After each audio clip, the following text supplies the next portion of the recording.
తప్పనిసరిగా పాటించాలి. ఈ భౌతికమైనటువంటి తత్వం నుండి అభౌతికమైనటువంటి ఆత్మీయ తత్వంగా ఈశ్వర వంశస్వరూపంగా పరిణామం తీసుకొచ్చేటటువంటిది ఆధ్యాత్మిక తత్వం అని చెప్పి, అన్ని శాస్త్రాల కన్నా కూడా ఆధ్యాత్మిక తత్వం అనేటువంటి ఈ విషయం ఎంతో ఉత్కృష్టమైనటువంటిదని, పంచభూతమయుడైనటువంటి మానవుడు పంచభూతాలని కూడా కలుషితం కాకుండా సమన్వయంతో చూస్తున్నప్పుడు పంచభూతమయుడైనటువంటి మానవుడు కూడా సమాజంలో సుఖశాంతులతో జీవించగలడని చెప్పి స్వామి చెప్పినటువంటి విషయాన్ని మన దైనందిన జీవితంలో పాటించి ప్రతి ఒక్కరు కూడా స్వామి యొక్క ఆశీర్వాదాన్ని పాత్రలు కావాల్సిందిగా మనవి. స్వామి ఈ రోజున మహామంత్రాన్ని ఉపదేశిస్తారు. మరి ఈ మహామంత్రం యొక్క శక్తి మనందరికీ కూడా అనుభవంలో ఉన్నటువంటి విషయమే. ఆ మహామంత్రం మన దగ్గర, మహామంత్రం మన మనసులో మననం చేసుకుంటున్నాం అంటే ఆ స్వామి మన దగ్గర మనకు కూడా ఉన్నట్టే. ఎటువంటి విషయాన్నైనా సరే కాపాడి రక్షించేటటువంటి మహోన్నతమైనటువంటి శక్తి మహామంత్రంలో ఉంది. ఇటు భౌతికమైనటువంటి విధానంలోనూ అభౌతికమైనటువంటి ఆత్మీయ తత్వాన్ని గ్రహింపజేసేటటువంటి మహోన్నతమైన మహామంత్రాన్ని స్వామి 2 గంటలకు ఉపదేశిస్తారు. మంత్రం పొందాలనుకున్నటువంటి వారు మనకి ఇక్కడ మంత్రోపదేశ ప్రాంగణంలోకి వెళ్ళి మీ పేర్లు నమోదు చేసుకోవాల్సిందిగా విజ్ఞప్తి.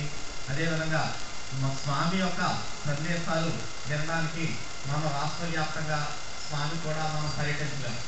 మరి స్వామి అమెరికాలో ఏం చెప్పారు, ఆంధ్రప్రదేశ్లో ఏం చెప్పారు, ఇతర రాష్ట్రాల్లో ఏం చెప్పారు, అనేక జిల్లాల్లో జరుగుతున్నటువంటి స్వామి యొక్క జ్ఞాన చైతన్య సదస్సులు ఏ విధంగా ఉన్నాయి, ఏ జ్ఞాన చైతన్య సదస్సులో ఏ రహస్యాన్ని మనకు తెలియజేస్తున్నారు అనేటువంటి తత్వజ్ఞానం మాసపత్రిక ద్వారా స్వామి మనకి ఆ మహోన్నతమైనటువంటి ప్రసాదాన్ని ఆ మాసపత్రిక రూపంలో మన గృహానికి స్వామి వేయించేస్తున్నారు. ఆ మాసపత్రిక మన ఇంటికి వస్తుంది అంటే స్వామి మన ఇంటికి వస్తున్నట్టే. ప్రతి ఒక్కరు కూడా గుర్తుపెట్టుకోండి. మాసపత్రిక వచ్చిన వెంటనే ఒకసారి కళ్ళకు అద్దుకుని మనం నమస్కరించుకుని ఆ మాసపత్రికను లోపల పెట్టుకుని ప్రతిరోజు ఆ ఖాళీ సమయంలో ఆ మాసపత్రికను చదువుకున్నట్లయితే స్వామిని జ్ఞాపకం చేసుకున్నట్టే. ఎప్పుడైతే స్వామిని జ్ఞాపకం చేసుకున్నామో స్వామి మనకు కూడానే మన హృదయంలోనే ఉంటారు. కాబట్టి మనం చేసే ప్రతి కార్యక్రమం కూడా విజయవంతం అవుతుందన్నమాట. అందుచేత ఆ మహోన్నతమైనటువంటి మాసపత్రికని పొందాలనుకున్న వారు తత్వజ్ఞానం కార్యాలయంలో ఆ రేఖ అప్పరాజు గారిని కలుసుకోవాల్సిందిగా విజ్ఞప్తి. తర్వాత మనకి మహాసభలు సమీపిస్తున్నాయి.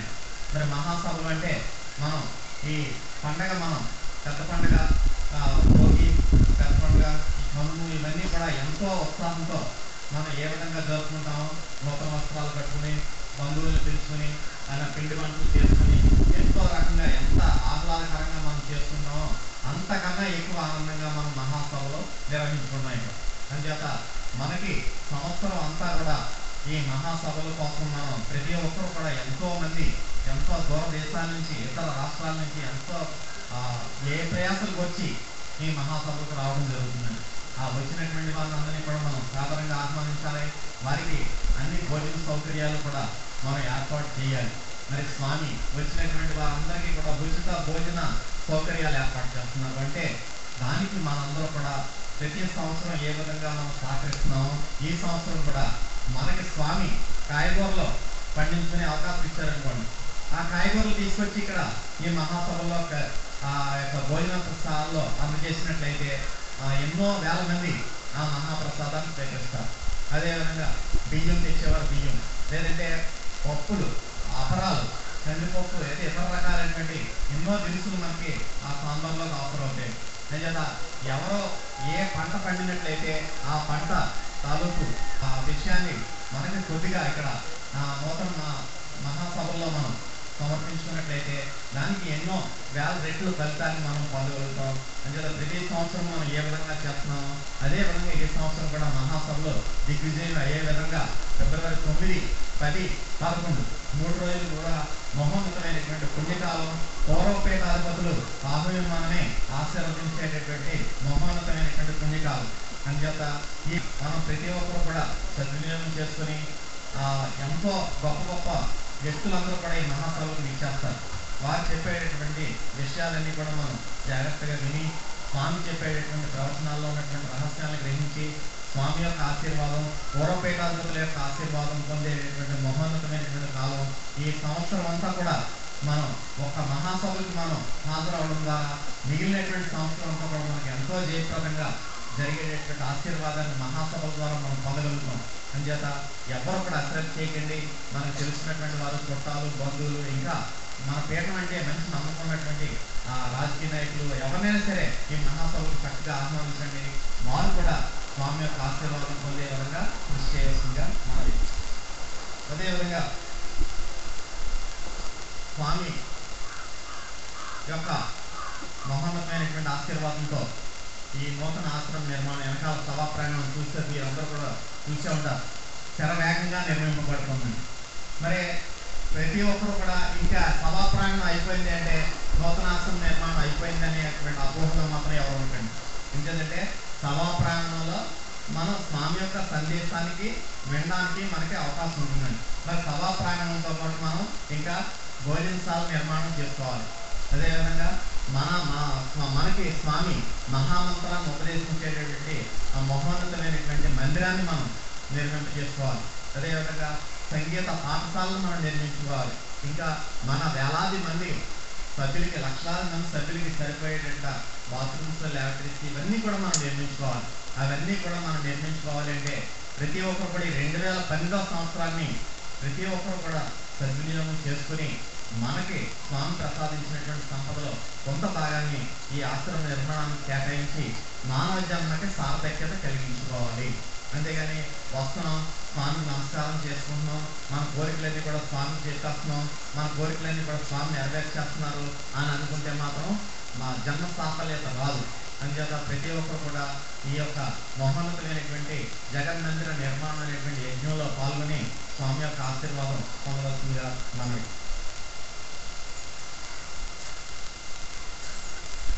తర్వాత చిన్నపిల్లలకి పాలు సౌకర్యాన్ని కూడా అక్కడ పాల కేంద్రాన్ని రెడ్డి గారు అక్కడ రామకృష్ణారెడ్డి గారు ఏర్పాటు చేశారు. చిన్నపిల్లలు ఎవరన్నట్లయితే అక్కడ పాల కేంద్రంగా తీసుకెళ్ళి పాలు ఎత్తించవలసిందిగా మనకి. నమస్కార సమయంలో ఎవరో కూడా కంగారు పడకూడదు. మన వాలంటీర్లు పంపినటువంటి క్యూ పద్ధతిలో మహామంత్రం మనసులో మననం చేసుకుంటూ స్వామి పాదానికి ఒక్కసారి నమస్కరించుకోవాలి. క్యూలో వచ్చేటటువంటి కూర్చున్నటువంటి సభ్యులు కూడా మహామంత్రాన్ని మనసులో మననం చేసుకోవాల్సిందిగా మనవి. ఈనాటి ఆరాధనా కార్యక్రమాన్ని నిర్వర్తించినటువంటి వారు దండగర్ర వాస్తవ్యులు బొబ్బా రామకృష్ణ సుబ్బలక్ష్మి గార్ల వివాహ రోజు సందర్భంగా వారి కుటుంబ సభ్యుల ఆరాధన. బొబ్బా రామకృష్ణ సుబ్బలక్ష్మి దంపతుల వివాహం రోజు మ్యారేజ్ డే సందర్భంగా వారి కుటుంబ సభ్యుల ఆరాధన. రెండమ్మ కొత్తపేట దిరుసుమల్లి దొరయ్య శ్రీమతి వీరరాఘవమ్మ మరియు వారి కుటుంబ సభ్యుల ఆరాధన. రెండమ్మ కొత్తపేట పెనుమంట దాట్ల రామకృష్ణరాజు లేట్ శ్రీమతి దాట్ల సత్యవతి గారు కుటుంబ సభ్యులు ఆరాధన.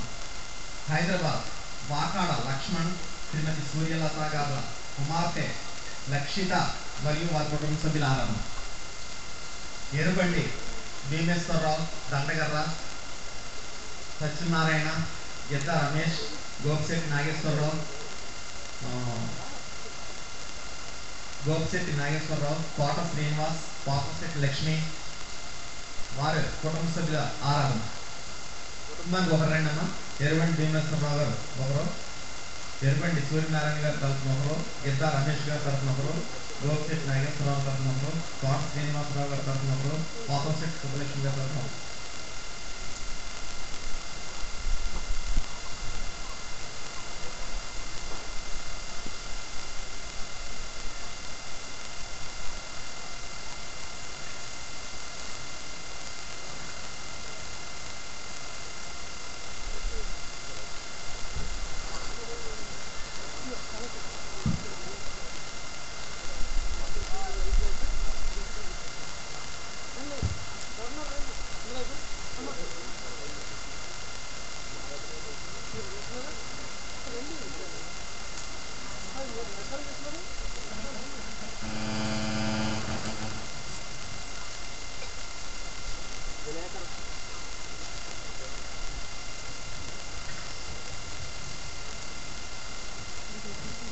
విలేకరు మిత్రులందరికీ కూడా నూతన సంవత్సర శుభాకాంక్షలు. స్వామి యొక్క చేతుల మీదుగా ప్రసాదం స్వీకరించవలసిందిగా విలేకరు మిత్రులకి విజ్ఞప్తి. దయచేసి రండి సార్.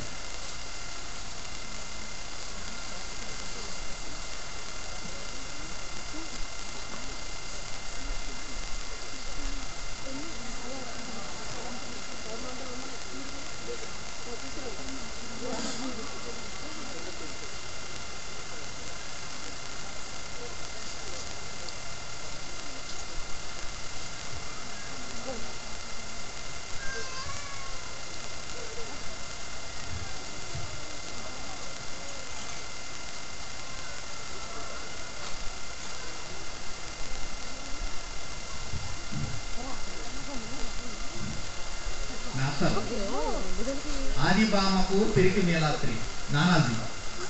ఆదిబామకు తిరిగి మేళాత్రి నానాజీ.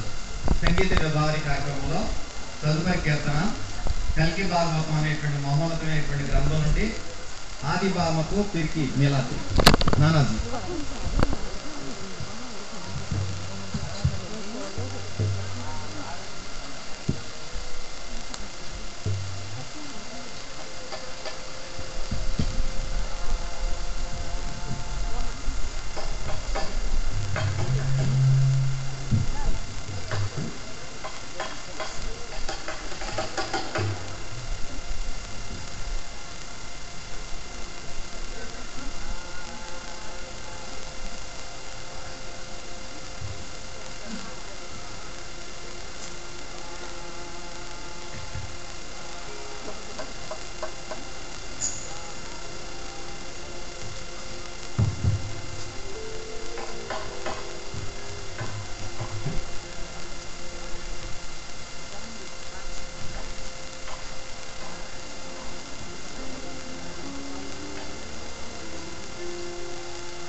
స్వీకరించి వారితో కూడా మళ్ళీ మీ స్థానాల్లో కూర్చోడము. దయచేసి అందరూ కూడా మీ స్థానాల్లో కూర్చోవాలి. అతిథులు దయచేసి అక్కడ అతిథుల్ని భోజనానికి తీసుకెళ్లాల్సిందిగా విజ్ఞప్తి చేస్తున్నాను. విలేకరుల్ని అతిథుల్ని కూడా రామరాజు గారు బృందం ఆహ్వాన కమిటీ వారు భోజనానికి తీసుకెళ్లాల్సిందిగా విజ్ఞప్తి చేస్తున్నాను. రాలేదండి, నేను ఒకసారి కనుక్కుంటాను. ఒకసారి అతను మీకు ఫోన్ చేయమని చెప్తాను. నేను మీకు ఫోన్ చేయమని చెప్తాను. నేను ఇస్తాను, చేయమని చెప్తాను. అలాగే ఓకే ఓకే. లేదు నేను చెప్తాను.